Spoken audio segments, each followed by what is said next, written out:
రైతులు గత ప్రభుత్వ హయాంలో రైతులు నష్టపోయినట్టుగా నష్టపోయే పరిస్థితి రాకూడదు అనే ఉద్దేశంతోనే మన ప్రభుత్వం సమూలమైన మార్పులు కూడా తీసుకొచ్చే కార్యక్రమం చేసింది. రైతులు ఇన్సూరెన్స్ ప్రీమియం రైతుల దగ్గర నుంచి కట్టవలసిన ఇన్సూరెన్స్ ప్రీమియం మామూలుగా అయితే ఏదైతే కడతారో ఆ కట్టాల్సిన అవసరం కూడా లేకుండా కేవలం రూపాయి మాత్రమే కడితే చాలు, ఈ క్రాపింగ్ అయిపోయిన వెంటనే మన గ్రామాలలోనే ఇప్పుడు ఈ క్రాపింగ్ అయితే రైతు భరోసా కేంద్రాల ద్వారా నేరుగా ఈ క్రాపింగ్ కూడా చేయించే కార్యక్రమం కూడా చేస్తా ఉన్నాం. రైతు భరోసా కేంద్రంలో ఉన్న మన వ్యవసాయ అసిస్టెంటు, సర్వేయరు, రెవెన్యూ అసిస్టెంటు, గ్రామ సెక్రటేరియట్లో ఉన్నవారు ఈ ముగ్గురు కలిసి జాయింట్ ఆజమాయిషీ ఈ క్రాపింగ్ జాయింట్ ఆజమాయిషీ చేసి పంట వేసిన వెంటనే వీళ్ళు జాయింట్ ఆజమాయిషీ చేసి వెంటనే ఈ క్రాపింగ్ నమోదు చేస్తారు. ఈ క్రాపింగ్ నమోదైన వెంటనే ఇన్సూరెన్స్ రిజిస్ట్రేషన్ కూడా వెంటనే చేసేస్తారు.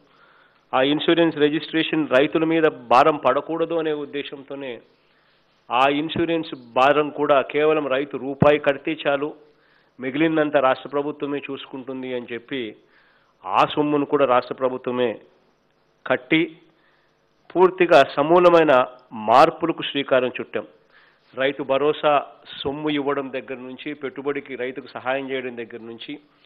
రైతు భరోసా కేంద్రాలు నెలకొల్పడం దగ్గర నుంచి, ఈ క్రాపింగ్ చేయించడం దగ్గర నుంచి, ఇన్సూరెన్స్ రిజిస్ట్రేషన్ ఈ క్రాపింగ్ ద్వారా రైతు భరోసా కేంద్రాల్లోనే జరిగించడం దగ్గర నుంచి, పంట రుణాలు రాని రైతులు ఎవరైనా ఉంటే ఆ రైతులకు కూడా పంట రుణాలు ఇప్పించే కార్యక్రమం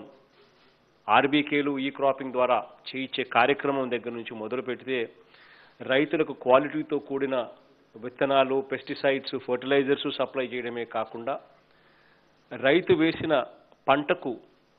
ఏ పంట వేయాలి అనే దగ్గర నుంచి మొదలుపెట్టి రైతు వేసిన పంటకు సూచనలు, సలహాలు ఇవ్వడం దగ్గరే కాకుండా చివరికి రైతు వేసిన పంటకు కనీస గిట్టుబాటు ధర కూడా రైతుకు కల్పించే దిశగా ఆర్బీకేలు, రాష్ట్ర ప్రభుత్వం పనిచేస్తూ ఉన్నాయి. సమూలమైన మార్పులు తీసుకొచ్చామని చెప్పి కూడా సగర్వంగా మీ బిడ్డల ఈరోజు నేను చెప్పగలుగుతా ఉన్నాను. గర్వంగా దేవుడి దయతో, మీ అందరి చల్లని దేవునితో